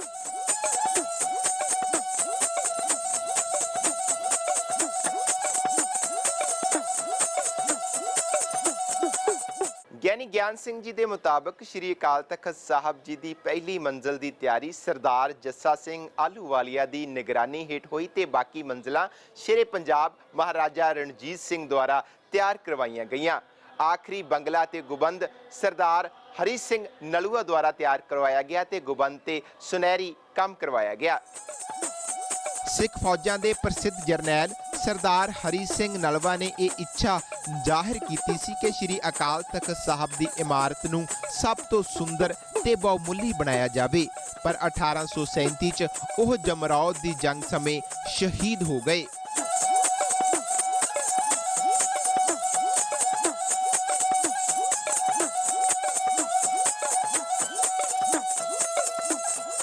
ਸ਼੍ਰੀ ਅਕਾਲ ਤਖਤ ਸਾਹਿਬ ਖਾਲਸਾ ਪੰਥ ਦਾ ਕੇਂਦਰੀ ਤੇ ਅਧਿਕਾਰਸ਼ਾਲੀ ਤਖਤ ਹੈ। ਜਦੋਂ ਵੀ ਖਾਲਸਾ ਪੰਥ ਤੇ ਭੀੜ ਬਣੀ, ਸ਼੍ਰੀ ਅਕਾਲ ਤਖਤ ਸਾਹਿਬ ਦਾ ਰੁਖ ਕੀਤਾ ਗਿਆ ਤੇ ਅਕਾਲ ਤਖਤ ਸਾਹਿਬ ਨੇ ਹਮੇਸ਼ਾ ਹੀ ਖਾਲਸਾ ਪੰਥ ਨੂੰ ਯੋਗ ਅਗਵਾਈ ਬਖਸ਼ੀ। 1845 ਜਦੋਂ ਸਿੱਖਾਂ ਤੇ ਅੰਗਰੇਜ਼ਾਂ ਦੀ ਪਹਿਲੀ ਲੜਾਈ ਹੋਈ ਤਾਂ ਡੋਗਰਿਆਂ ਦੀ ਸਾਜ਼ਿਸ਼ ਕਾਰਨ ਅੰਗਰੇਜ਼ਾਂ ਦੀ ਧੋਖੇ ਨਾਲ ਪ੍ਰਾਪਤ ਕੀਤੀ ਜਿੱਤ ਤੋਂ ਬਾਅਦ ਉਹਨਾਂ ਲਾਹੌਰ ਪਹੁੰਚਦਿਆਂ ਹੀ ਹਰਿਮੰਦਰ ਸਾਹਿਬ ਦਾ ਪ੍ਰਬੰਧ ਇੱਕ ਸਰਬਰਾਹ ਦੇ ਅਧੀਨ ਪੁਜਾਰੀਆਂ ਨੂੰ ਸੌਂਪ ਦਿੱਤਾ ਤੇ ਅਕਾਲ ਤਖਤ ਸਾਹਿਬ ਦਾ ਪ੍ਰਬੰਧ ਨਿਹੰਗ ਸਿੰਘਾਂ ਤੋਂ ਲੈਣ ਲਈ ਫੌਜੀ ਹਮਲਾ ਵੀ ਕਰ ਦਿੱਤਾ। ਇਸ ਹਮਲੇ ਵਿੱਚ ਬਹੁਤ ਸਾਰੇ ਨਿਹੰਗ ਸਿੰਘ ਸ਼੍ਰੀ ਅਕਾਲ ਤਖਤ ਸਾਹਿਬ ਦੇ ਸਾਹਮਣੇ ਸ਼ਹੀਦ ਹੋ ਗਏ ਤੇ ਅਕਾਲ ਤਖਤ ਸਾਹਿਬ ਦਾ ਪ੍ਰਬੰਧ ਵੀ ਅੰਗਰੇਜ਼ ਹਾਕਮਾਂ ਨੇ ਸਰਕਾਰੀ ਸਰਬਰਾਹ ਦੇ ਅਧੀਨ ਪੁਜਾਰੀਆਂ ਦੇ ਹੱਥ ਹੀ ਦੇ ਦਿੱਤਾ। ਉਹਨਾਂ ਨੇ ਅਕਾਲ ਤਖਤ ਦੇ ਜਥੇਦਾਰ ਨੂੰ ਅਕਾਲ ਤਖਤ ਸਾਹਿਬ ਤੋਂ ਦੂਰ ਕਰਤਾ। ਫਿਰ ਬੁੱਢਾ ਦਲ ਆਪਣਾ ਬਚਾਅ ਕਰਦਾ ਹੋਇਆ ਉਧਰ ਤਕਰੀਬਨ 15 ਤੋਂ 17 ਸਾਲ ਦੇ ਲਗਭਗ ਸਮਾਂ ਉਹਨਾਂ ਨੂੰ ਦੱਖਣ ਦੇ ਵਿੱਚ ਬਤੀਤ ਕਰਦੇ। ਉਸ ਤੋਂ ਪਿੱਛੋਂ ਉਹ ਥੋੜੇ ਜਿਹੇ ਬਚੇ ਖੁਚੇ ਸਿੰਘਾਂ ਦੇ ਨਾਲ ਬਾਬਾ ਗਿਆਨ ਸਿੰਘ ਜੀ ਇੱਥੇ ਆਏ ਪੰਜਾਬ ਦੇ ਵਿੱਚ। ਉਹਨੇ ਚਿਰ ਨੂੰ ਅੰਗਰੇਜ਼ਾਂ ਨੇ ਅਕਾਲ ਤਖਤ ਤੇ ਆਪਣਾ ਜਿਹੜਾ ਸੀ ਉਹ ਹਰਿਮੰਦਰ ਸਾਹਿਬ ਤੇ ਆਪਣਾ ਗਲਬਾ ਉਹ ਪੂਰੀ ਤਰ੍ਹਾਂ ਕਾਬਜ਼ ਕਰ ਲਿਆ ਸੀ ਔਰ ਹਰਿਮੰਦਰ ਸਾਹਿਬ ਦਾ ਪ੍ਰਬੰਧ ਕਰਨ ਦੇ ਲਈ ਉਹਨਾਂ ਨੇ ਪੁਜਾਰੀ ਨਿਯੁਕਤ ਕਰ ਦਿੱਤੇ ਤੇ ਹਰਿਮੰਦਰ ਸਾਹਿਬ ਦੇ ਸਮੁੱਚੇ ਦਾ ਪ੍ਰਬੰਧ ਲਈ ਇੱਕ ਸਰਬਰਾ ਉਹਨਾਂ ਨੇ ਨਿਯੁਕਤ ਕੀਤਾ ਤੇ ਸਰਬਰਾ ਜਿਹੜੇ ਸੀ ਉਹ ਸਾਰੇ ਦੇ ਸਾਰੇ ਤਕਰੀਬਨ ਅੰਗਰੇਜ਼ਾਂ ਦੇ ਟਾਊਟ ਪਿੱਠੂ ਹੁੰਦੇ ਸੀ, ਜਿਨ੍ਹਾਂ ਚੋਂ ਇੱਕ ਦਾ ਤੁਸੀਂ ਆਮ ਸਾਰੀ ਸਿੱਖ ਸੰਗਤ ਜਾਣਦੀ ਹੈ, ਅਰੂੜ ਸਿੰਘ ਜੀ। ਜਦੋਂ ਜਨਰਲ ਡਾਇਰ ਜਲਿਆਂਵਾਲੇ ਬਾਗ ਤੇ ਹਮਲਾ ਕਰਕੇ ਬੇਅੰਤ ਸਿੰਘਾਂ, ਮਜਰੂਮਾਂ, ਨਿਰਦੋਸ਼ੀਆਂ ਨੂੰ ਕਤਲ ਕਰਕੇ ਦਰਬਾਰ ਸਾਹਿਬ ਆਉਂਦਾ ਹੈ ਤਾਂ ਅਰੂੜ ਸਿੰਘ ਨੂੰ ਸਰੋਪਾਓ ਵੀ ਦਿੰਦਾ ਹੈ। ਇਸ ਤਰ੍ਹਾਂ ਕਈ ਸਰਬਰਾਹ ਜਿਹੜੇ ਸੀ ਉਹ 1925 ਤੱਕ ਉਹ ਲਗਾਤਾਰ ਬਣਦੇ ਆਉਂਦੇ ਰਹੇ ਔਰ ਉਸ ਮੌਕੇ ਅਕਾਲ ਤਖਤ ਦਾ ਜਿਹੜਾ ਸੀ ਸਿੱਖ ਕੌਮ ਦੇ ਲਈ ਅਕਾਲ ਤਖਤ ਦਾ ਕੋਈ ਬਹੁਤਾ ਯੋਗਦਾਨ ਨਹੀਂ ਰਿਹਾ। ਬੁੱਢਾ ਦਲ ਜਿਹੜਾ ਸੀ ਉਹ ਪਾਸੇ ਰਹਿ ਕੇ ਪ੍ਰਚਾਰ ਥੋੜਾ ਬਹੁਤਾ ਜਿਹੜਾ ਸੀ ਉਹ ਚੱਲਦੇ ਵਹੀਰ ਦੁਆਰਾ ਪ੍ਰਚਾਰ ਕਰਦਾ ਰਿਹਾ, ਲੇਕਿਨ ਅਕਾਲ ਤਖਤ ਤੇ ਉਸ ਮੌਕੇ ਦੇ ਕੋਈ ਮਹੱਤਵਪੂਰਨ ਫੈਸਲੇ ਨਹੀਂ ਹੋਏ। 1920 ਦੇ ਵਿੱਚ ਸ਼੍ਰੋਮਣੀ ਗੁਰਦੁਆਰਾ ਪ੍ਰਬੰਧਕ ਕਮੇਟੀ ਅਤੇ ਸ਼੍ਰੋਮਣੀ ਅਕਾਲੀ ਦਲ ਦੀ ਸਥਾਪਨਾ ਤੋਂ ਬਾਅਦ ਗੁਰਦੁਆਰਾ ਸੁਧਾਰ ਲਹਿਰ ਚੱਲੀ ਤੇ ਪੰਜਾਬ ਦੇ ਸਾਰੇ ਗੁਰਦੁਆਰੇ ਮਹੰਤਾਂ ਤੋਂ ਆਜ਼ਾਦ ਕਰਵਾ ਲਏ ਗਏ।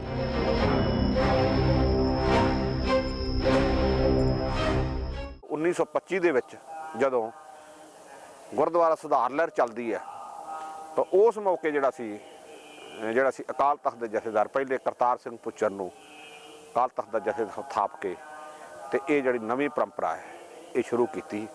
ਔਰ ਜਿਹੜੀ ਕਰਤਾਰ ਸਿੰਘ ਪੁੱਚਰ ਤੋਂ ਪਹਿਲਾਂ ਜਿੰਨੇ ਵੀ ਜਥੇਦਾਰ ਹੋਏ ਆ ਉਹਨਾਂ ਦੇ ਨਾਮ ਦੇ ਨਾਲ ਜਥੇਦਾਰ ਸ਼ਬਦ ਨਹੀਂ ਲੱਗਦਾ ਕਿਸੇ ਨਾਲ ਵੀ, ਉਹਨਾਂ ਨਾਲ ਸਿੰਘ ਸਾਹਿਬ ਹੀ ਸ਼ਬਦ ਸਾਰਿਆਂ ਨਾਲ ਜੁੜਦਾ। ਸਿੰਘ ਸਾਹਿਬ ਬਾਬਾ ਅਕਾਲੀ ਫੂਲਾ ਸਿੰਘ ਜੀ, ਸਿੰਘ ਸਾਹਿਬ ਬਾਬਾ ਹਨੂਮਾਨ ਸਿੰਘ ਜੀ। ਜਥੇਦਾਰ ਸ਼ਬਦ ਜਿਹੜਾ ਹੈ ਇਹ ਸ਼੍ਰੋਮਣੀ ਕਮੇਟੀ ਦੇ ਹੋਂਦ ਆਉਣ ਤੋਂ ਬਾਅਦ ਹੀ ਅਕਾਲ ਤਖਤ ਦੇ ਜਿਹੜੇ ਮੁੱਖ ਸੇਵਾਦਾਰ ਸੀ ਉਹਦੇ ਨਾਮ ਦੇ ਨਾਲ ਜੁੜਨਾ ਸ਼ੁਰੂ ਹੋਇਆ।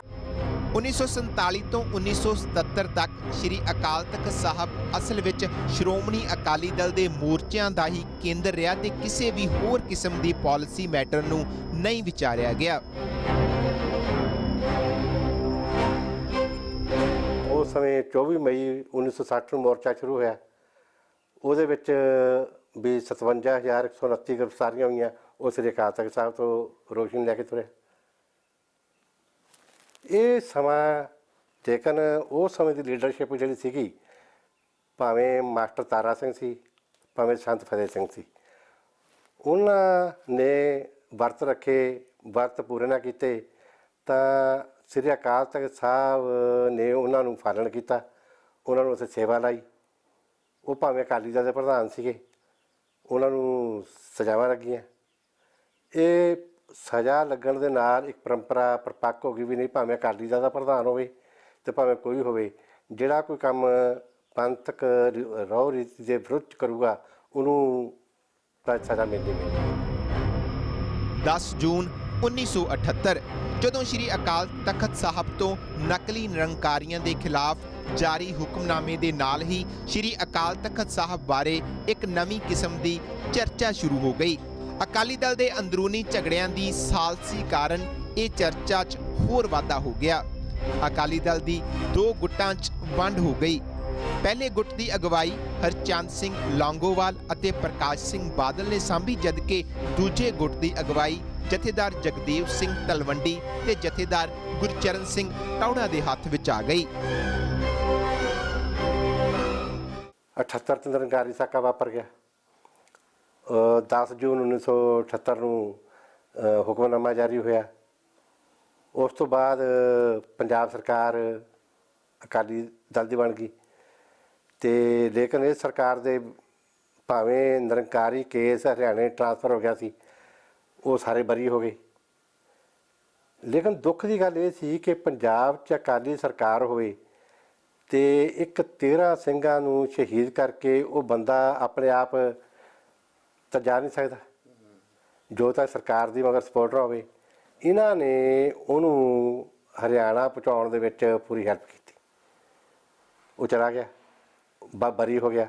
ਠੀਕ ਆ, ਭਾਈ ਰਣਜੀਤ ਸਿੰਘਰਾ ਨੇ, ਕਾਬਲ ਸਿੰਘਰਾ ਨੇ ਉਹ ਬਾਅਦ ਦੇ ਵਿੱਚ ਜੋ ਸਿੱਖੀ ਰਵਾਇਤਾਂ ਮੁਤਾਬਕ ਉਹਨਾਂ ਦੇ ਮਨ 'ਚ ਆਇਆ ਉਹਨਾਂ ਕੀਤਾ, ਉਹ ਸਜ਼ਾ ਦਿੱਤੀ, ਉਹਨਾਂ ਨੂੰ ਭੁਗਤਣੀ ਪਈ। ਜੂਨ 1984 ਸਾਕਾ ਨੀਲਾ ਤਾਰਾ ਸਮੇਂ ਜਦੋਂ ਸਾਰੇ ਪੰਥਕ ਲੀਡਰ ਜੇਲ੍ਹਾਂ ਵਿੱਚ ਡੱਕ ਲਏ ਗਏ ਤਾਂ ਪੰਥ ਲੀਡਰ ਵੀ ਹੋਣਾ ਹੋ ਗਿਆ। ਅਕਾਲ ਤਖਤ ਸਾਹਿਬ ਹੀ ਸੀ ਜਿਸ ਨੇ ਉਸ ਵਕਤ ਪੰਥ ਨੂੰ ਇਸ ਸੰਕਟ ਦੇ ਵਿੱਚੋਂ ਕੱਢਿਆ। ਪੰਜ ਸਿੰਘ ਸਾਹਿਬਾਨ ਨੇ ਅਕਾਲ ਤਖਤ ਸਾਹਿਬ ਦੀ ਰਹਿਨੁਮਾਈ ਦੇ ਵਿੱਚ ਕੇਂਦਰ ਦੀ ਸਰਕਾਰ ਵੱਲੋਂ ਸ਼੍ਰੋਮਣੀ ਗੁਰਦੁਆਰਾ ਪ੍ਰਬੰਧਕ ਕਮੇਟੀ ਨੂੰ ਤੋੜ ਕੇ ਗੁਰਦੁਆਰਿਆਂ ਨੂੰ ਆਪਣੇ ਕਬਜ਼ੇ ਵਿੱਚ ਲੈਣ ਦੇ ਮਨਸੂਬਿਆਂ ਨੂੰ ਨਾਕਾਮਯਾਬ ਕੀਤਾ। 19 ਜੁਲਾਈ 1982 ਜਦੋਂ ਇੱਕ ਐਸੇ ਮੋਰਚੇ ਦੀ ਸ਼ੁਰੂਆਤ ਹੋਈ ਜਿਸ ਨੇ ਛੇਤੀ ਹੀ ਸਿੱਖ ਕੌਮ ਨੂੰ ਐਸੇ ਰਾਹ ਤੇ ਖੜਾ ਕਰ ਦਿੱਤਾ ਜਿੱਥੋਂ ਕੌਮ ਨੇ ਆਪਣੇ ਭਵਿੱਖ ਲਈ ਜ਼ਿੰਦਗੀ ਤੇ ਮੌਤ ਦਾ ਫੈਸਲਾ ਕਰਨਾ ਸੀ। ਕਿਉਂਕਿ ਇਹ ਮੋਰਚਾ ਇੱਕ ਤਾਂ ਬਹੁਤ ਅਰਸੇ ਬਾਅਦ ਲੱਗਾ ਸੀ, ਦੂਸਰਾ ਇਹ ਪਹਿਲੇ ਮੋਰਚਿਆਂ ਤੋਂ ਬਿਲਕੁਲ ਹੀ ਵੱਖਰੀ ਕਿਸਮ ਦਾ ਸੀ, ਤੀਸਰਾ ਇਸ ਮੋਰਚੇ ਦੇ ਆਸ਼ੇ ਤੇ ਨਿਸ਼ਾਨੇ ਵੀ ਪਹਿਲੇ ਮੋਰਚਿਆਂ ਤੋਂ ਵੱਖਰੇ ਸਨ। ਬਾਕੀ ਸਰਕਾਰ ਦੀ ਪਾਲਿਸੀ ਸੀ ਕਿ ਇਹ ਜਿਹੜੇ ਹੈਗੇ ਆ ਰੌਲਾ ਪਾਉਂਦੇ ਆ, ਇਹਨਾਂ ਨੂੰ ਨੇਸਤਨਾਬੂਦ ਕਰ ਦਿਓ। ਤੇ ਤੁਸੀਂ ਉਹ ਦੇਖਿਆ ਹੋਣਾ ਕਿ ਜੇ ਤੁਹਾਡੀ ਤਾਂ ਉਮਰ ਬੜੀ ਛੋਟੀ ਹੈ ਵੀ ਉਹਨਾਂ ਦਿਨਾਂ ਦੇ ਵਿੱਚ ਕੋਈ ਖਾਕੀ ਨਿੱਕਰ ਤੇ ਕੋਈ ਸੋਟੀ ਵਾਲਾ ਜਿਹੜੇ ਸਵੇਰੇ ਜਾਂਦੇ ਹੁੰਦੇ ਸੀ ਆਪਣਾ ਕਰਨ ਹੈ ਜੀ ਪ੍ਰੋਗਰਾਮ, ਉਹ ਕੁਛ ਨਜ਼ਰ ਨਹੀਂ ਆਉਂਦਾ ਸੀ। ਤੇ ਇੰਦਰਾ ਗਾਂਧੀ ਇਹਨਾਂ ਨੂੰ ਕਰ ਵੀ ਦੇਣਾ ਸੀਗਾ, ਲੇਕਿਨ ਸਾਡਿਆਂ ਦੀ ਬਦੌਲਤ ਵੀ ਮੋਰਚਾ ਲੱਗ ਗਿਆ। ਜਿੱਥੇ ਇੰਦਰਾ ਗਾਂਧੀ ਜਾਂਦੀ ਸੀ ਉੱਥੇ ਸਿੱਖ ਮੁਜ਼ਾਹਰੇ ਕਰਦੇ ਸੀ ਵੀ ਸਾਰੀ ਲੀਡਰਸ਼ਿਪ 15 ਤੁਸੀਂ ਨੂੰ ਬਾਹਰ ਕੱਢੋ। ਉਹਨੇ ਇੱਕ ਤਹਈਆ ਕਰ ਲਿਆ ਵੀ ਮੈਂ ਸਿੱਖਾਂ ਨੂੰ ਇੱਕ ਦਿਨ ਸਬਕ ਸਿਖਾਉਂਗੀ। ਤੇ ਇਹ ਗੱਲ ਜਵਾਹਰ ਲਾਲ ਨਹਿਰੂ ਨੇ ਆਪਣੀ ਸਵੈ ਜੀਵਨੀ 'ਚ ਲਿਖੀ ਹੈ ਕਿ ਮੇਰੀ ਲੜਕੀ ਇੰਨੀ ਜਿੱਦੀ ਹੈ, ਜਿਹੜੀ ਗੱਲ ਇੱਕ ਵਾਰੀ ਕਹਿ ਦੇ ਉਸ ਨੂੰ ਕਰਕੇ ਹਟਦੀ ਹੈ। ਉਹਨੇ ਕਰਕੇ ਦਿਖਾਈ। ਉਸੇ ਕਰਕੇ ਜੇ ਕਹੀਏ ਵੀ ਕਿਸੇ ਦੇਖੋ 75 ਕਿਸੇ 84 ਇਹ ਉਹ ਸਾਰਾ ਪੀਰੀਅਡ ਉਵੇਂ ਚੱਲਦਾ। ਉਸ ਨੇ ਉਹਦੇ ਦਿਮਾਗ ਦੇ ਵੀ ਸਾਰੀ ਗੱਲ ਸੀਗੀ, ਉਸ ਨੂੰ ਪਲਾਨ ਕੀਤਾ ਤੇ ਸਿੱਖਾਂ ਨੂੰ ਸਬਕ ਸਿਖਾਉਣ ਵਾਸਤੇ। ਭਾਵੇਂ ਆਪ ਖਤਮ ਹੋ ਗਈ, ਪਰਿਵਾਰ ਖਤਮ ਹੋ ਗਿਆ, ਅੱਜ ਉਹਦਾ ਕੀ ਹੈ ਉਹਦੇ 'ਤੇ। ਸੰਤ ਹਰਚੰਦ ਸਿੰਘ ਲੌਂਗੋਵਾਲ ਧਰਮਯੁੱਧ ਮੋਰਚੇ ਦੇ ਡਾਇਰੈਕਟਰ ਸਨ। ਸੰਤ ਜਰਨੈਲ ਸਿੰਘ ਨੇ ਭਰਪੂਰ ਸਮਰਥਨ ਦਿੰਦਿਆਂ ਇਸ ਮੋਰਚੇ ਨੂੰ ਸਿਖਰ ਤੇ ਪਹੁੰਚਾਇਆ। ਮੈਂ ਤੁਹਾਨੂੰ ਇੱਕ ਗੱਲ ਕਰਦਾ, ਤੁਸੀਂ ਮੇਰੇ ਕੋਲ ਇੱਥੇ ਬੈਠੇ ਹੋ, ਜੇ ਮੇਰੀ ਤੁਹਾਡੇ ਨਾਲ ਦੁਸ਼ਮਣੀ ਹੋਊਗੀ ਮੇਰੇ ਕੋਲ ਇੱਥੇ ਆ ਕੇ ਬੈਠ ਸਕਦੇ ਹੋ? ਸੰਤ ਜਰਨੈਲ ਸਿੰਘ ਖਾਲਸਾ ਭਿੰਡਰਾਂ ਵਾਲੇ ਤੇ ਸੰਤ ਹਰਚੰਦ ਸਿੰਘ ਲੌਂਗੋਵਾਲ ਇੱਕੋ ਮੰਜੇ ਤੇ ਇੱਕੋ ਰਜਾਈ 'ਚ ਬਹਿ ਕੇ ਖਾਣਾ ਛਕਦੇ ਹੈ, ਗਰਮ ਜਲ ਪੀ ਰਹੇ ਹੈ, ਕੋਈ ਇਹੋ ਜਿਹੀ ਗੱਲ ਕਿਹੜੀ ਸੀ? ਲੇਕਿਨ ਕੀ ਸੀਗਾ ਕਿ ਸਰਕਾਰੀ ਏਜੰਸੀਆਂ ਨੇ ਦੋਨਾਂ ਤਾਕਤਾਂ ਨੂੰ ਖੇਰੂ ਖੇਰੂ ਕਰਨ ਵਾਸਤੇ ਇਸ ਤਰ੍ਹਾਂ ਦੇ ਸਕੰਡੇ ਵਰਤੇ ਕਿ ਇਹਨਾਂ ਨੂੰ ਖਿੰਡਾ ਦਿਓ। ਜੇਕਰ ਉਹ ਇਕੱਠੇ ਰਹਿੰਦੇ ਸੀ ਤਾਂ ਸ੍ਰੀ ਅਕਾਲ ਤਖਤ ਸਾਹਿਬ 'ਤੇ ਹਮਲਾ ਨਹੀਂ ਹੋ ਸਕਦਾ ਸੀ। ਉਹਨਾਂ ਨੂੰ ਵੱਖਵਾ ਕਰਤਾ। ਹੁਣ ਜਿਵੇਂ ਡਾਇਰੀ ਦੇ ਪੰਨੇ ਹੈ, ਭੰਵਰ ਜੀ ਨੇ ਲਿਖਿਆ, ਕਹਿੰਦੇ ਵੀ ਜਦੋਂ ਅਖੀਰ 3 ਤਰੀਕ ਨੂੰ ਅਸੀਂ ਮਿਲੇ ਤਾਂ ਉਸ ਸਮੇਂ ਹਰਮੰਦਰ ਸੰਧੂ ਨੇ ਵੀ ਕਿਹਾ ਚਲੋ ਜੇਕਰ ਕੋਈ ਥੋੜ੍ਹੀ ਮੋਟੀ ਗੱਲਬਾਤ ਹੈ ਹੁਣ ਘੱਟੋ ਘੱਟ ਇਸ ਵੇਲੇ ਇਕੱਠੇ ਹੋ ਜਾਣਾ ਚਾਹੀਦਾ ਵੀ ਆਪਾਂ ਨੂੰ ਮਤਭੇਦ ਭੁਲਾ ਕੇ ਕੋਈ ਗੱਲ ਨਹੀਂ, ਦੋਨਾਂ ਬਹਿ ਜਾਣਾ ਚਾਹੀਦਾ। ਇਹਦਾ ਮਤਲਬ ਆਪਾਂ ਮੰਨਦੇ ਹਾਂ ਨਾ ਵੀ ਪਹਿਲਾਂ ਉਹ ਇਕੱਠੇ ਸੀਗੇ ਅਤੇ ਇਕੱਠੇ ਬਹਿ ਸਕਦੇ ਸੀਗੇ, ਲੇਕਿਨ ਹਾਲਾਤ ਇਹੋ ਜਿਹੇ ਬਣ ਗਏ ਵੀ ਦੋਨਾਂ ਪਾਸੇ, ਆਪਾਂ ਇਹ ਨਹੀਂ ਕਹਿੰਦੇ ਵੀ ਇੱਕ ਪਾਸੇ, ਦੋਨਾਂ ਪਾਸੇ ਹੀ ਇਹੋ ਜਿਹੇ ਲੋਕ ਸੀਗੇ ਜਿਨ੍ਹਾਂ ਨੇ ਦੋਨਾਂ ਨੂੰ ਇਕੱਠੇ ਨਹੀਂ ਹੋਣ ਦਿੱਤਾ, ਜਿਹਦੀ ਬਦੌਲਤ ਕੌਮ ਨੂੰ ਆਹ ਦਿਨ ਦੇਖਣੇ ਪਏ। ਅਕਤੂਬਰ 1983 ਨੂੰ ਦਰਬਾਰਾ ਸਿੰਘ ਦੀ ਅਗਵਾਈ ਵਾਲੀ ਪੰਜਾਬ ਦੀ ਕਾਂਗਰਸ ਸਰਕਾਰ ਨੂੰ ਭੰਗ ਕਰਕੇ ਸੂਬੇ ਵਿੱਚ ਰਾਸ਼ਟਰਪਤੀ ਸ਼ਾਸਨ ਲਾਗੂ ਕਰ ਦਿੱਤਾ ਗਿਆ ਤੇ ਦਸੰਬਰ 1983 ਨੂੰ ਪਿੰਡਰਾਂ ਵਾਲੇ ਹੁਣ ਦਰਬਾਰ ਸਾਹਿਬ ਦੇ ਗੁਰੂ ਨਾਨਕ ਨਿਵਾਸ ਕੰਪਲੈਕਸ ਦੇ ਸਭ ਤੋਂ ਅਹਿਮ ਹਿੱਸੇ ਯਾਨੀ ਅਕਾਲ ਤਖਤ ਸਾਹਿਬ ਪਹੁੰਚ ਗਏ। ਪੰਜਾਬ ਦੇ ਵਿੱਚ ਹਿੰਸਾ ਦਾ ਦੌਰ ਸ਼ੁਰੂ ਹੋ ਚੁੱਕਿਆ ਸੀ ਤੇ ਉਸ ਤੋਂ ਬਾਅਦ ਜੂਨ 1984 ਦੇ ਦੌਰਾਨ ਭਾਰਤੀ ਫੌਜ ਵੱਲੋਂ ਸ਼੍ਰੀ ਹਰਿਮੰਦਰ ਸਾਹਿਬ ਉੱਤੇ ਕੀਤਾ ਆਪਰੇਸ਼ਨ ਬਲੂ ਸਟਾਰ ਵਜੋਂ ਜਾਣਿਆ ਜਾਂਦਾ ਹੈ।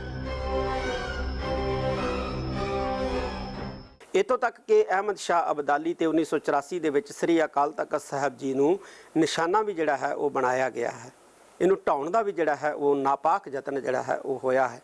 ਜਦੋਂ 84 ਵਿੱਚ ਵੀ ਇਹ 'ਤੇ ਅਟੈਕ ਹੋਇਆ ਤੇ ਕਿਸੇ ਵਿਦਵਾਨ ਨੇ ਲਿਖਿਆ ਸੀ ਕਿ ਤਖਤ ਕੇਵਲ ਬਿਲਡਿੰਗ ਦਾ ਨਾਮ ਨਹੀਂ, ਤਖਤ ਹਰ ਸਿੱਖ ਦੇ ਹਿਰਦੇ 'ਚ ਵਸਿਆ ਹੋਇਆ ਵੀ ਅਸੀਂ ਤਖਤਾਂ ਵਾਲੇ ਹਾਂ। ਇਹ ਜਿਹੜੀ ਭਾਵਨਾ ਹੈ, ਜਿਹੜਾ ਜਜ਼ਬਾ ਹੈ, ਜਿਹੜੀਆਂ ਮੋਹ ਦੀਆਂ ਤੰਦਾਂ ਨੇ, ਜਿਹੜੀਆਂ ਇਸ਼ਕ ਹੈ ਆਪਣੇ ਵਿਰਸੇ ਨਾਲ ਤੇ ਵਿਰਾਸਤ ਨਾਲ, ਇਹ ਕਦੀ ਕਿਸੇ ਕੌਮ ਨੂੰ ਢਹਿ ਢੇਰੀ ਨਹੀਂ ਹੋਣ ਦਿੰਦਾ ਹੁੰਦਾ। ਇਸ ਲਈ ਇਹਦੇ ਝੂਲਦੇ ਨਿਸ਼ਾਨ ਸਾਡੀ ਸ਼ਕਤੀ ਦੇ ਪ੍ਰਤੀਕ ਨੇ। ਅਸੀਂ ਨਿਸ਼ਾਨਾਂ ਵਾਲੇ ਹਾਂ। ਇਹਦੇ ਤੇ ਖੜਕਦੇ ਨਗਾਰੇ ਸਾਡੇ ਲਈ ਸੁਚੇਤਤਾ ਦਾ ਮੰਤਰ ਹੈ। ਇੱਥੇ ਸ਼ਸਤਰ ਲੈ ਕੇ ਅਰਦਾਸ ਕਰਨੀ, ਸ੍ਰੀ ਸਾਹਿਬ ਲੈ ਕੇ, ਇਹ ਸਾਡੀਆਂ ਪਰੰਪਰਾਵਾਂ ਨੇ। ਸਰਕਾਰੀ ਵਾਈਟ ਪੇਪਰ ਮੁਤਾਬਕ ਇਸ ਹਮਲੇ 'ਚ 493 ਆਮ ਲੋਕ ਅਤੇ 83 ਫੌਜੀ ਮਾਰੇ ਗਏ। ਕੇਂਦਰੀ ਸਿੱਖ ਅਜਾਇਬ ਘਰ ਵਿੱਚ ਹਮਲੇ ਦੇ ਮ੍ਰਿਤਕਾਂ ਦੀ ਸੂਚੀ ਵਿੱਚ 783 ਨਾਂ ਸ਼ਾਮਲ ਹਨ, ਪਰ ਮੌਕੇ ਤੇ ਹਾਜ਼ਰ ਲੋਕ ਇਹ ਗਿਣਤੀ ਕਿਤੇ ਜ਼ਿਆਦਾ ਦੱਸਦੇ ਹਨ।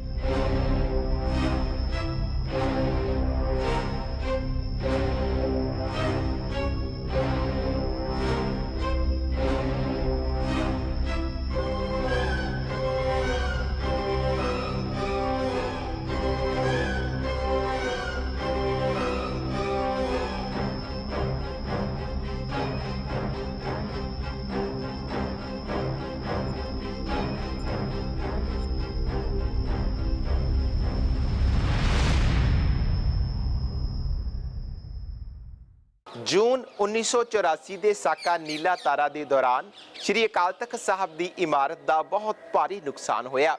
ਕੇਂਦਰ ਸਰਕਾਰ ਵੱਲੋਂ ਆਪਣੇ ਰਾਜ ਮਜ਼ਦੂਰ ਲਗਾ ਕੇ ਡਿੱਗੇ ਟੱਠੇ ਹਿੱਸੇ ਨੂੰ ਮੁੜ ਉਸਾਰਿਆ ਗਿਆ, ਪਰ ਪੰਥ ਨੇ ਇਸ ਨੂੰ ਮਨਜ਼ੂਰ ਨਾ ਕੀਤਾ।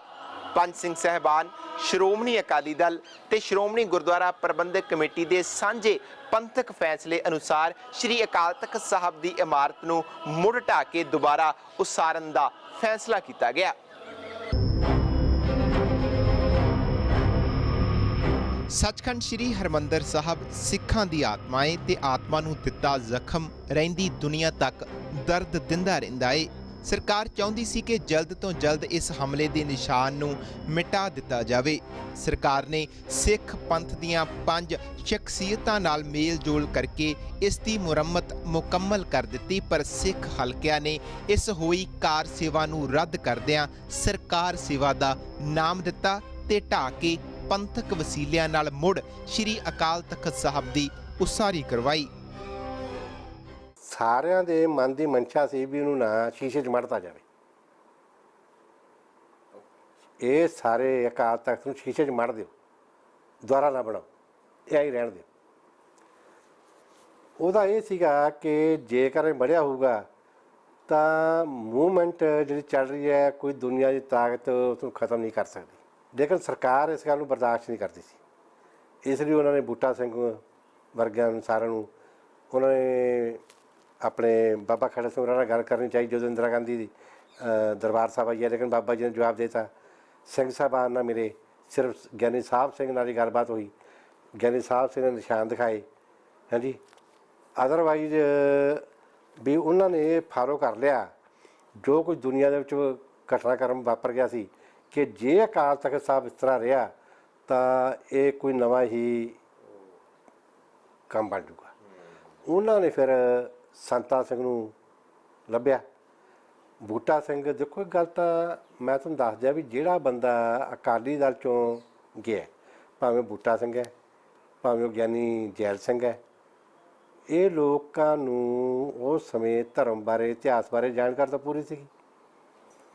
ਅਤੇ ਕਈ ਵਾਰੀ ਮਜਬੂਰੀਆਂ ਹੁੰਦੀਆਂ ਜਿਹਦੇ ਕਰਕੇ ਅਗਲਿਆਂ ਨੂੰ ਅਕਾਲੀ ਦਲ 'ਚੋਂ ਦੂਜੇ ਪਾਸੇ ਜਾਣਾ ਪੈਣਾ ਜਾਂ ਕਿਸੇ ਪਾਸੇ ਹੋਰ ਪਾਰਟੀ ਜਾਣਾ ਪੈਣਾ।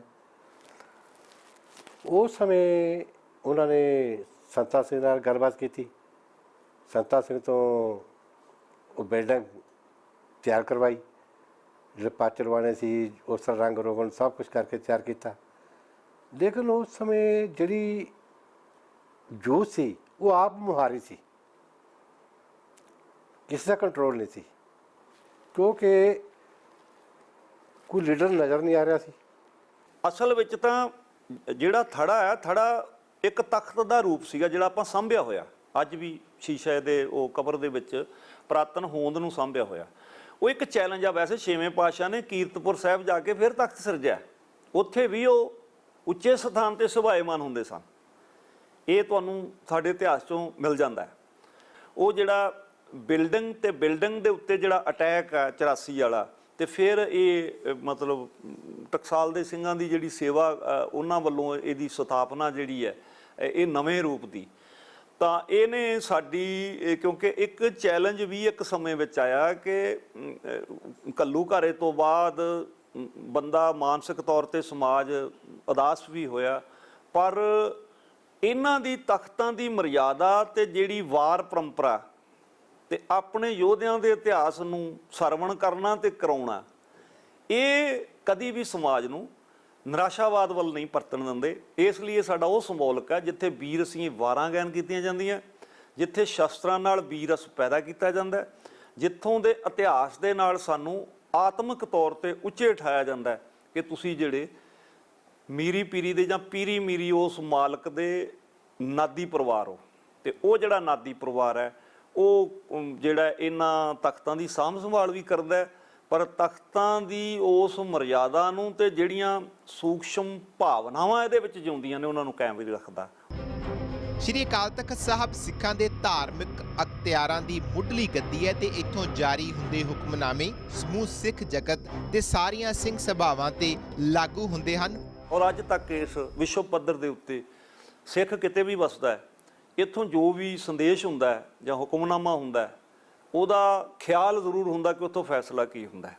ਔਰ ਬਹੁਤ ਨਾਮਵਰ ਫੈਸਲੇ ਬੀਤੇ ਸਮਿਆਂ 'ਚ ਕੀਤੇ ਗਏ ਨੇ, ਮੁੱਢ ਤੋਂ ਲੈ ਕੇ ਹੋਏ ਨੇ, ਚਾਹੇ ਅਕਾਲੀ ਫੂਲਾ ਸਿੰਘ ਦਾ ਸਮਾਂ ਲੈ ਲਓ, ਚਾਹੇ ਬਲੂ ਸਟਾਰ ਵੇਲੇ ਵੀ ਬੜੇ ਵੱਡੇ ਫੈਸਲੇ ਹੋਏ ਨੇ, ਜਿਹੜਾ ਭਾਵੇਂ ਉਹ ਵਿਸ਼ਵ ਸਿੱਖ ਸੰਮੇਲਨ ਸੱਦਿਆ ਗਿਆ, ਭਾਵੇਂ ਚੈਲੰਜ ਕੀਤਾ ਗਿਆ ਸੈਂਟਰ ਸਰਕਾਰ ਨੂੰ, ਭਾਵੇਂ ਬਹੁਤ ਸਾਰੀਆਂ ਦੇਹਧਾਰੀ ਗੁਰੂ ਡੰਮ ਦੇ ਉਹ ਫੈਸਲਿਆਂ ਤੇ ਵਿਦਾਂਤੀ ਸਾਹਿਬ ਹੋਰਾਂ ਨੇ, ਹੋਰ ਸਿੰਘ ਸਾਹਿਬਾਨ ਨੇ ਸਮੇਂ-ਸਮੇਂ ਫੈਸਲੇ ਹੋਏ ਨੇ।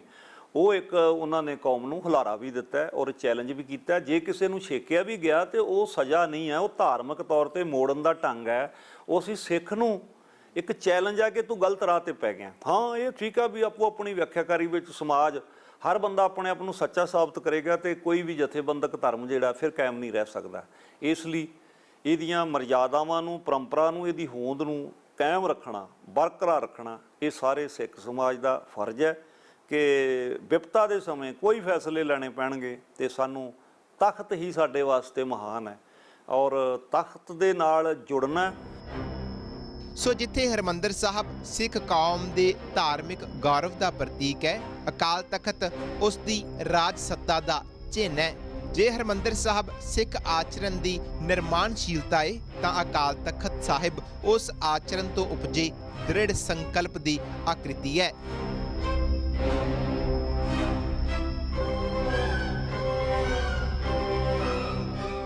ਸੋ ਇਤਿਹਾਸ ਨੂੰ ਵਾਚਿਆਂ ਪਤਾ ਲੱਗਦਾ ਹੈ ਕਿ ਸ਼੍ਰੀ ਅਕਾਲ ਤਖਤ ਸਾਹਿਬ ਦੀ ਸਿੱਖ ਸੰਘਰਸ਼ ਦੇ ਵਿੱਚ ਵਿਸ਼ੇਸ਼ ਦੇਣ ਹੈ। ਮੀਰੀ ਪੀਰੀ ਦੇ ਮਾਲਕ ਗੁਰੂ ਹਰਗੋਬਿੰਦ ਸਾਹਿਬ ਨੇ ਸ਼੍ਰੀ ਅਕਾਲ ਤਖਤ ਸਾਹਿਬ ਦੀ ਸਿਰਜਣਾ ਕਰਕੇ ਸਿੱਖ ਪੰਥ ਦੀ ਖੁਦ ਮੁਖਤਿਆਰੀ ਦਾ ਪ੍ਰਗਟਾਵਾ ਕੀਤਾ। ਵਿਰਾਸਤਨਾਮਾ 'ਚ ਅੱਜ ਲਈ ਬਸ ਇੰਨਾ ਹੀ। ਹੁਣ ਮੈਨੂੰ ਪਰਮਜੀਤ ਸਿੰਘ ਨੂੰ ਦਿਓ ਇਜਾਜ਼ਤ। ਦੇਸ਼ ਦੁਨੀਆ ਦੀਆਂ ਵੱਡੀਆਂ ਖਬਰਾਂ ਲਈ ਤੁਸੀਂ ਇਸੇ ਤਰ੍ਹਾਂ ਬਣੇ ਰਹੋ ABP ਸਾਂਝਾ ਦੇ ਨਾਲ। ਵਾਹਿਗੁਰੂ ਜੀ ਕਾ ਖਾਲਸਾ, ਵਾਹਿਗੁਰੂ ਜੀ ਕੀ ਫਤਿਹ।